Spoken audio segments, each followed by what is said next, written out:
Welcome my channel. After a lifetime of sacrifice and betrayal, Isabella makes a shocking choice to walk away.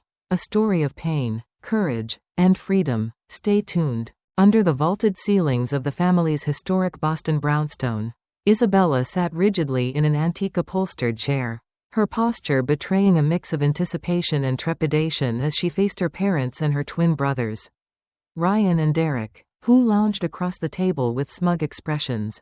The dining room, bathed in the soft glow of a crystal chandelier, exuded a sense of timeless elegance. Its polished wooden table set meticulously with fine china and gleaming silverware, a setting that, in happier times, had been the stage for warm, lively family dinners filled with laughter and shared memories. Tonight, however, every detail of the familiar room seemed to conspire to deepen the weight of the moment. The rich aromas of roasted chicken and freshly baked bread filled the air, mingling with an undercurrent of tension that was impossible to ignore. As Isabella nervously fiddled with her napkin, the silence was finally broken by her mother, Linda, whose voice, though soft and measured, carried an unsettling finality. "We need to talk about an important decision," Linda announced, her eyes flickering with a reserved sadness that hinted at the gravity of what was to come. Isabella's heart pounded in her chest, and as she set her fork down with deliberate care, the room seemed to shrink, every eye now fixed on her. Her father, James, sitting beside Linda, spoke next in a tone that was steady yet painfully devoid of the warmth and reassurance that had once defined his presence. "We have finalized our will," he declared, each word resonating with an eerie sense of inevitability that made Isabella's breath catch in her throat. In that instant, Ryan, ever the instigator, leaned back in his chair, his arms crossed and his eyes glinting with a self-satisfied triumph that chilled her to the core. To put it simply, he interjected with a sneer that dripped with condescension, "Everything goes to us." His words were delivered as though they were nothing more than an afterthought in a mundane conversation. Yet their impact was devastating. Isabella's mind reeled, trying to process the unthinkable revelation. After years of unwavering support, she was being cast aside as if she were nothing more than a disposable resource. Before she could muster a response, Derek added his own flippant remark in a tone that betrayed both amusement and cruelty. "Yes. Mom and Dad are leaving this house, our vacation condo, and all their assets to us, while you get nothing." The casualness of his delivery was like salt in a wound, each syllable underscoring the bitter truth that her years of sacrifice, covering the mortgage, paying for medical bills, and bailing out her brothers from yet another failed venture, had meant nothing to them. The room fell into a heavy, suffocating silence, punctuated only by the distant murmur of the city outside, as if even the world beyond the brownstone had paused in disbelief. Isabella's eyes searched her mother's face for any sign of hesitation or remorse, a glimmer of regret that might suggest this was a misunderstanding or a mistake. But all she found was a small, resolute nod. "We think this is for the best," Linda continued, her grip on the napkin tightening as if to steady herself. "Because you have a stable career and a secure income, while Ryan and Derek still need help finding their way." Each word landed like a blow, affirming that every ounce of her generosity had been taken for granted. Every sacrifice reduced to a mere convenience for those who had never truly valued her. In that moment, Isabella felt a surge of anger and deep-seated hurt, the culmination of years spent silently shouldering the burden of a family that only reached out to her when they needed something. The betrayal was profound. The realization that she had been nothing more than a financial safety net, a resource to be exploited rather than a beloved daughter, struck her with the force of a tidal wave. Overwhelmed by the stark injustice of it all, she could no longer remain silent. With a voice that trembled but grew steadier by the second, she declared, "If that's your decision, then I have one of my own." The words, simple yet defiant, hung in the charged air, and for a fleeting moment, the room seemed to hold its breath. Ryan's eyebrow arched in disbelief, a mix of surprise and disdain etched across his face, while Derek's smirk deepened, as though her bold declaration had only confirmed what they had always assumed, that she was merely a tool to be used until she was no longer needed. Without waiting for a further response, Isabella pushed her chair back with deliberate force, the sound echoing in the stillness as she rose to her feet. In that singular act of rebellion, every memory of past sacrifices, every instance of unappreciated effort, converged into a decisive moment of liberation.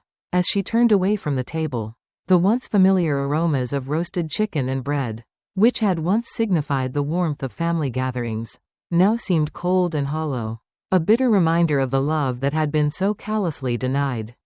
With each step toward the door, she felt the weight of years of servitude and neglect lift incrementally from her shoulders, replaced by a burgeoning sense of empowerment and resolve. Stepping out into the crisp Boston night, Isabella embraced the uncertainty of the road ahead, her heart still heavy with sorrow yet ignited with the fierce determination to reclaim her life. The cold night air was a sharp contrast to the stifling atmosphere of the brownstone. And as the door closed softly behind her, it marked not just an exit from a building, but the end of an era defined by endless sacrifice and unrequited love. In that decisive moment, Isabella understood that she was no longer bound by the expectations and obligations of a family that had never truly cherished her. Instead, she was free to forge a new path, one where her own needs, her own aspirations, and her own happiness would finally take precedence over the unyielding demands of those who had taken her for granted. Every step she took away from that dinner table was a step toward a future where she could finally be seen, not as an endless reservoir of financial support, but as a person deserving of respect, love, and the freedom to live life on her own terms. Back in her sleek, modern San Francisco apartment, Isabella sat on the edge of her plush gray couch, her hands gripping her phone as she stared at the screen, the soft glow illuminating the storm brewing within her. The banking app was open, displaying a decade's worth of financial support she had funneled into her family's accounts without hesitation.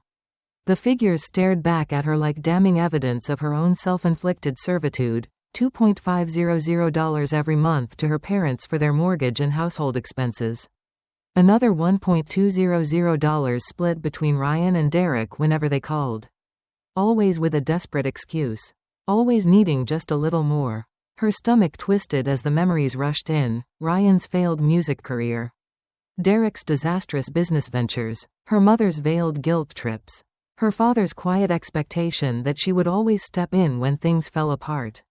And she had, every single time. But tonight, sitting alone in her apartment with only the hum of the city outside, the weight of clarity settled over her. No more. With a steadying breath, she moved her finger over the screen, hovering over the recurring payments section.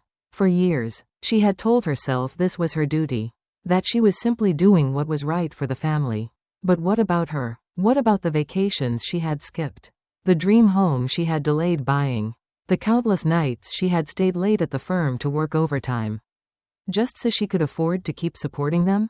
They had made it clear at dinner she was not part of the family, only their provider. Her heartbeat quickened. 1 second. 2. Then she pressed cancel. A small notification popped up. Recurring payments successfully stopped. Isabella exhaled, her body sinking into the couch, as if the invisible chains she had worn for so long had just been unlocked. Relief washed over her, but it was accompanied by a strange, creeping emptiness. Who was she now, without the weight of their demands? For so long, her identity had been tied to being the responsible one, the fixer, the backbone of the family. Now, with that role stripped away, she felt unmoored, drifting into an unknown future.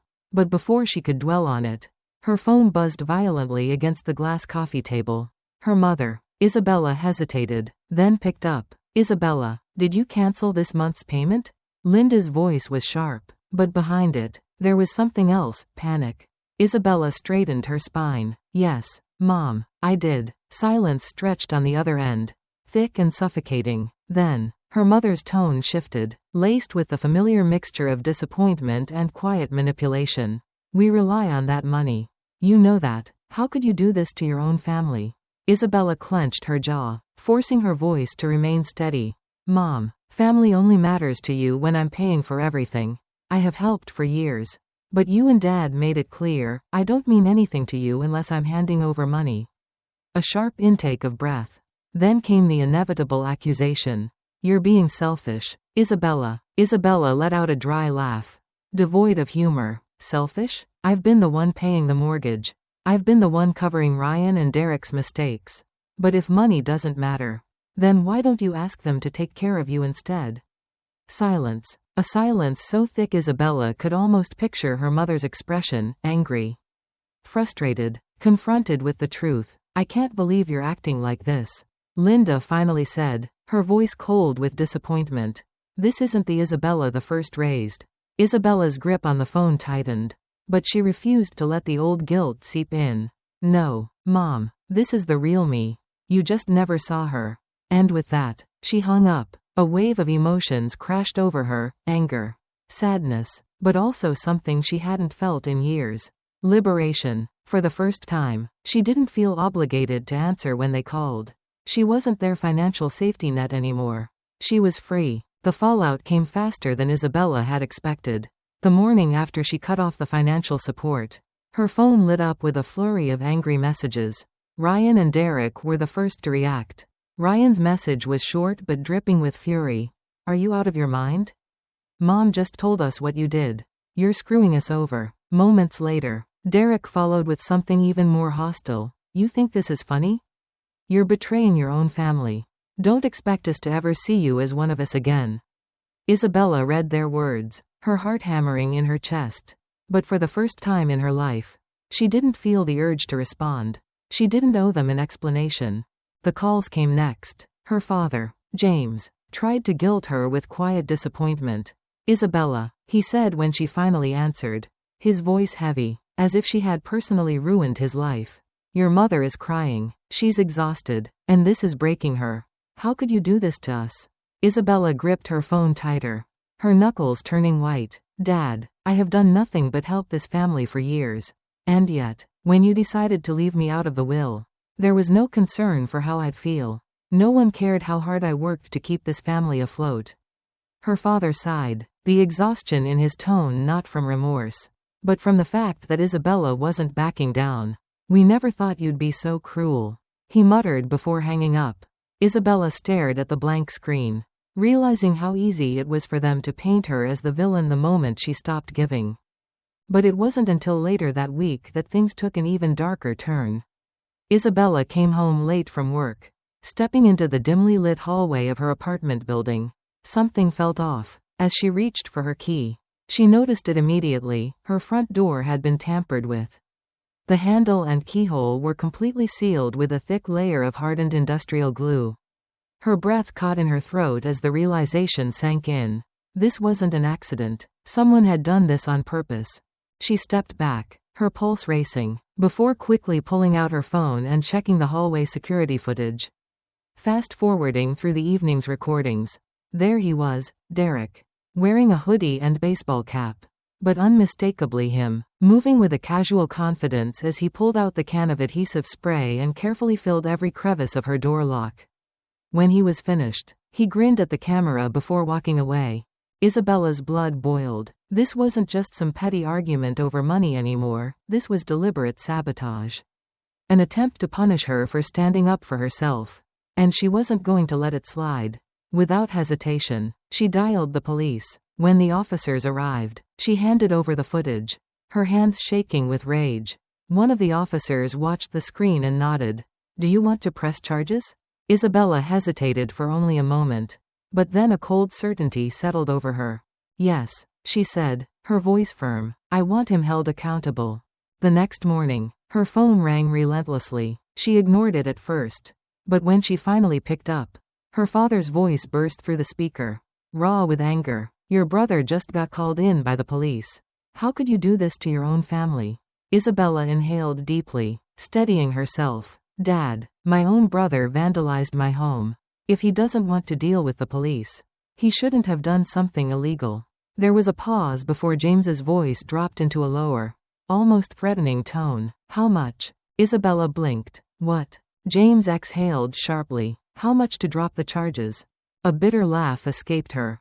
Of course, not an apology, not an acknowledgement that Derek had gone too far. Just an attempt to buy his way out of trouble. Isabella didn't hesitate. $3. That's how much it'll cost to fix my door. Replace the lock. And cover the damage. Silence. Then a scoff. You're extorting your own brother now? She let out a dry chuckle. No, Dad. It's called consequences. You all made it clear that I meant nothing to you unless I was handing over money. So now, if you want something from me, it comes with a price. The next morning, a bank transfer notification pinged on her phone, $3. The memo line read, "Never speak to me again." Isabella read it and felt nothing. Not guilt, not sadness, just closure. But her family wasn't done yet. Later that day, she checked social media and felt her stomach churn. Her mother, Linda, had written a dramatic Facebook post, painting Isabella as a cruel, selfish daughter who abandoned her struggling parents and brothers in their time of need. The comments were filled with sympathy from relatives who didn't know the full story. So sad when children forget where they come from. Parents sacrifice everything, and this is how she repays them? Money really does change people. Isabella clenched her jaw as she scrolled through the responses. They didn't mention how she had funded her family for years. They didn't say anything about how Derek had vandalized her apartment. They left out the truth. She sat in silence for a long time, considering her options. She could ignore it, let them control the narrative. Or, no, she had spent years being silent. Years letting them twist reality to fit their version of events. She picked up her phone, opened her social media app, and started typing. If they wanted to make this public, she would tell the truth. Isabella stared at her phone. Her mother's Facebook post still open on the screen. The sheer audacity of it made her stomach twist, not from guilt, but from sheer rage at the manipulation. Linda's words were dripping with false victimhood, painting herself and James as the suffering, abandoned parents, struggling under the weight of financial hardship while their cold-hearted, money-obsessed daughter lived a lavish life, unconcerned about their well-being. And the worst part? People were buying it. Aunts, uncles, distant cousins, people who had never once asked how Isabella was doing, were flooding the comments with sympathy, showering her parents with support while condemning her. Children should always take care of their parents, no matter what. It's disgusting how some people turn their backs on family once they get rich. Wow, Isabella really let money change her. Her fingers trembled as she scrolled, reading the flood of comments casting her as the villain in a story she had lived every painful chapter of. Not one of them knew the truth. None of them knew about the years of financial support she had given. The thousands upon thousands of dollars she had drained into this family while sacrificing her own happiness, her own dreams. None of them knew how her parents had looked her in the eye over dinner and told her she was worth nothing. How her own brother had vandalized her home just to punish her for saying no. For years, she had let them write the narrative. She had let them shame her into silence. But not anymore. Isabella took a deep breath and opened her own social media app. If her family wanted to drag her name through the mud, then they needed to be ready for the truth. Her fingers moved swiftly over the keyboard. The words pouring out of her like a dam had broken. Since my family has decided to publicly discuss our personal matters, let's lay out all the facts. For the last 10 years, I have been the sole financial provider for my parents and my 2 brothers. I have paid their mortgage, covered their bills, funded failed businesses, and bailed them out of their poor decisions, all while working tirelessly to build a life of my own. When I finally decided that I could no longer shoulder this burden alone, I was cut out of the family will and told I wasn't truly part of this family. My own brother then retaliated by vandalizing my home, forcing me to involve the police. And now, because I refused to keep sacrificing my future for people who see me only as a bank account, I am suddenly the villain. If you think I abandoned my family, let's be clear, you can't abandon people who only see you as a resource. You can believe whatever version of the story you want. But I refuse to stay silent any longer. She hit post. For a moment, she just sat there, her heart pounding, waiting for the inevitable wave of outrage and backlash. But when she refreshed the page a few minutes later, the comments had already started rolling in, and they weren't what she expected.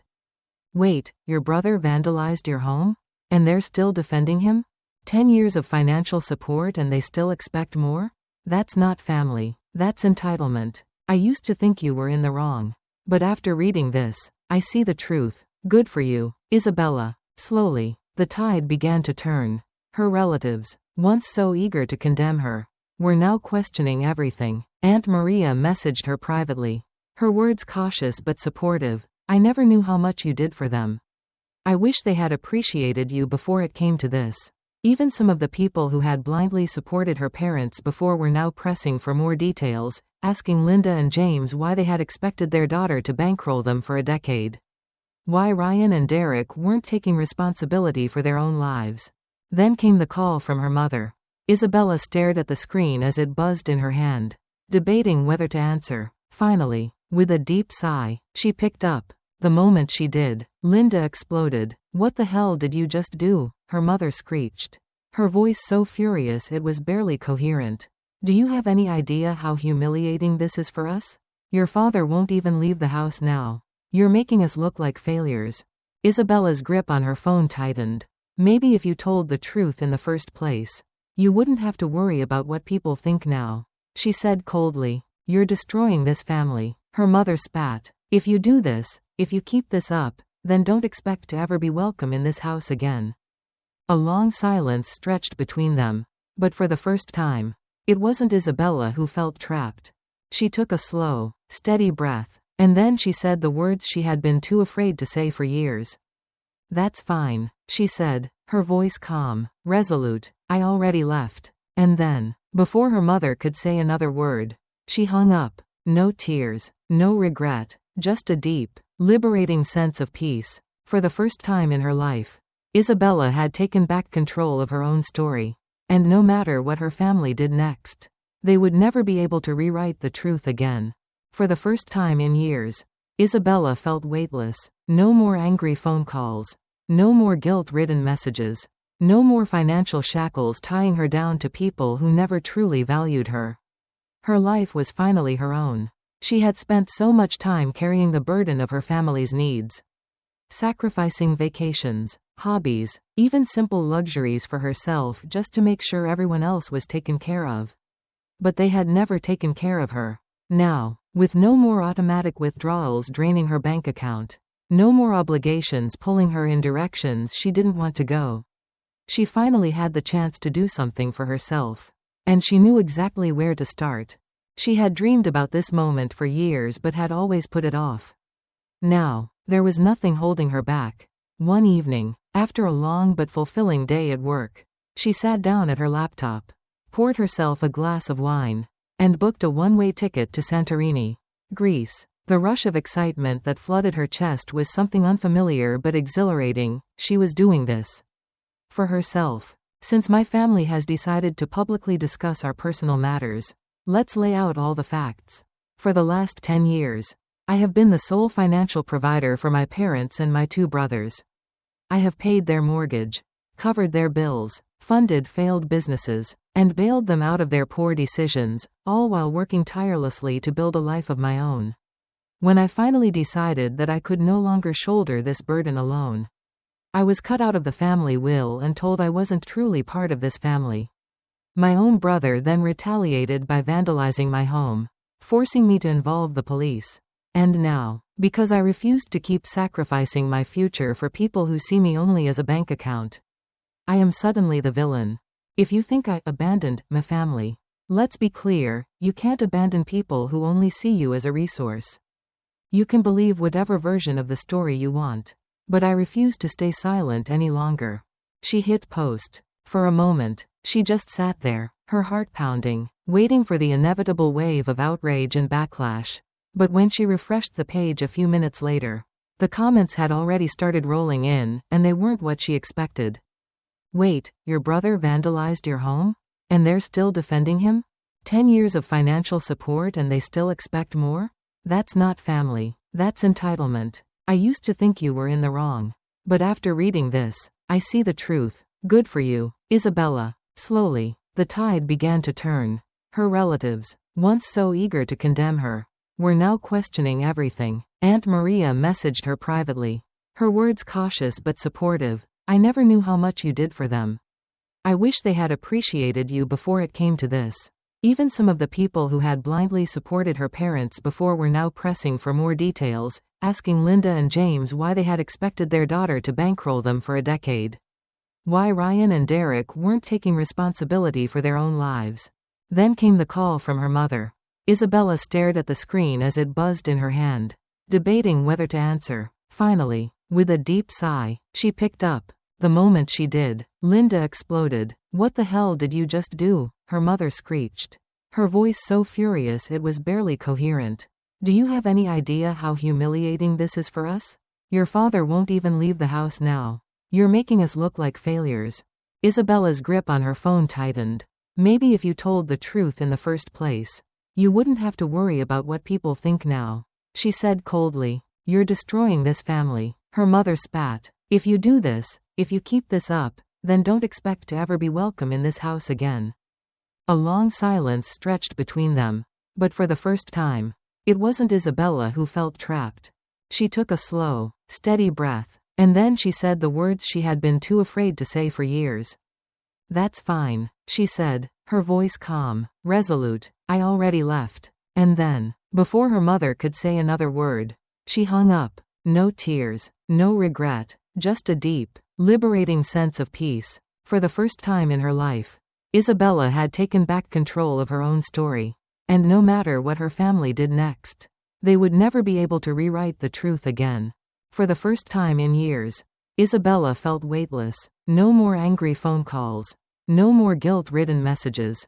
No more financial shackles tying her down to people who never truly valued her. Her life was finally her own. She had spent so much time carrying the burden of her family's needs, sacrificing vacations, hobbies, even simple luxuries for herself just to make sure everyone else was taken care of. But they had never taken care of her. Now, with no more automatic withdrawals draining her bank account, no more obligations pulling her in directions she didn't want to go, she finally had the chance to do something for herself. And she knew exactly where to start. She had dreamed about this moment for years but had always put it off. Now, there was nothing holding her back. One evening, after a long but fulfilling day at work, she sat down at her laptop, poured herself a glass of wine, and booked a one-way ticket to Santorini, Greece. The rush of excitement that flooded her chest was something unfamiliar but exhilarating. She was doing this for herself. A week later, as the plane descended over the Aegean Sea, Isabella looked out the window and felt something she hadn't in a long time: pure, unfiltered joy. Below her, the iconic white buildings of Santorini clung to the cliffs, cascading down toward the glistening turquoise waters. The sight was breathtaking, unreal, like stepping into a dream. As she walked through the narrow, cobblestone streets, the golden sunlight warming her skin, she knew she had made the right choice. No one was calling her demanding money. No one was guilt-tripping her for living her life. She was finally free. She spent her days exploring without a plan, wandering through local markets, sipping rich Greek coffee at seaside cafes, watching the waves crash against the shore. She woke up when she wanted, ate what she craved, spent time simply being present. For the first time, she wasn't rushing between responsibilities or worrying about the next crisis she would have to solve. This was her time. One late afternoon, as she sat in a sun-drenched cafe overlooking the sea, a voice interrupted her thoughts. "You seem to really like this place," a warm voice said. Isabella looked up, meeting the deep brown eyes of a stranger. He was tall, effortlessly confident, with sun-kissed skin and a relaxed demeanor that made her feel instantly at ease. His name was Leo, an Italian architect who had come to Santorini for inspiration. She smiled, stirring the foam of her cappuccino with a slow, thoughtful motion. "I think I just fell in love with this city." Leo pulled out a chair across from her, as if they had known each other for years instead of just seconds. "Me too. This is my third time back." They talked for hours, about architecture, about travel, about life and the things that made them feel alive. For the first time in forever, Isabella was having a conversation where no one expected anything from her. There was no pressure, no judgment, no subtle undertones of guilt or obligation. Just a connection, genuine and effortless. Over the next few days, Leo became her companion in exploring the island. They wandered through Santorini's labyrinth of alleyways, sampled the creamiest feta and olives, and drank wine while watching the sun dip below the horizon, painting the sky in hues of gold and crimson. He never asked about her past, never pressed her about why she was here alone. He simply enjoyed the moment with her. For the first time, someone saw her, not for what she could provide, not for how much she could give, but simply for who she was. One evening, as they sat on a rooftop terrace with a bottle of wine between them, Isabella let out a breath she hadn't realized she'd been holding. "You know," she said softly, looking out at the sea, "I used to believe that my happiness depended on my family. That if I gave enough, they'd love me the way I wanted to be loved." Leo tilted his head, studying her with quiet curiosity. "And now?" She turned to him, a small smile tugging at her lips. "Now, I know that love isn't something you have to buy." And in that moment, beneath the Greek night sky, Isabella knew she had finally broken free. Back in San Francisco, Isabella found herself moving through life with an unfamiliar but welcome sense of peace. Her days were no longer filled with desperate phone calls, last-minute wire transfers, or suffocating guilt. Instead, she focused on herself, her career, her friendships, her newfound love for morning yoga and quiet evenings with a book. She was thriving, but even as she built this new life, she knew it was only a matter of time before she heard about what was happening back home.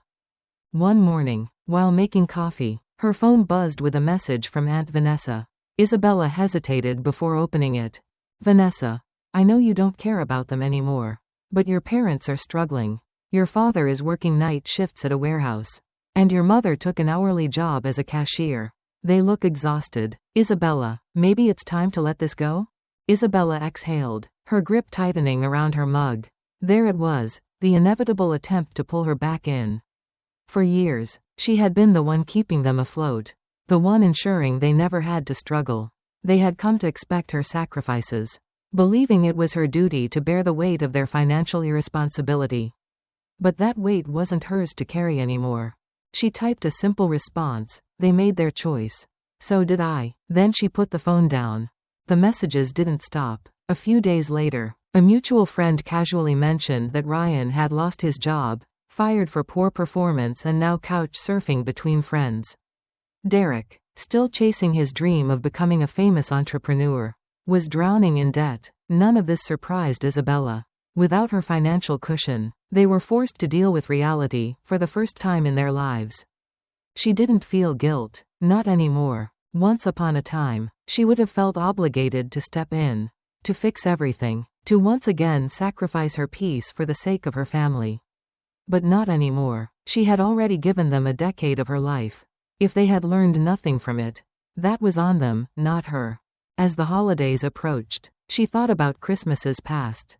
Every year, she had spent the season with her parents and brothers, always giving more than she received, making sure the house was filled with expensive gifts and home-cooked meals, trying to buy the love they never freely gave. But this year, she would do something different.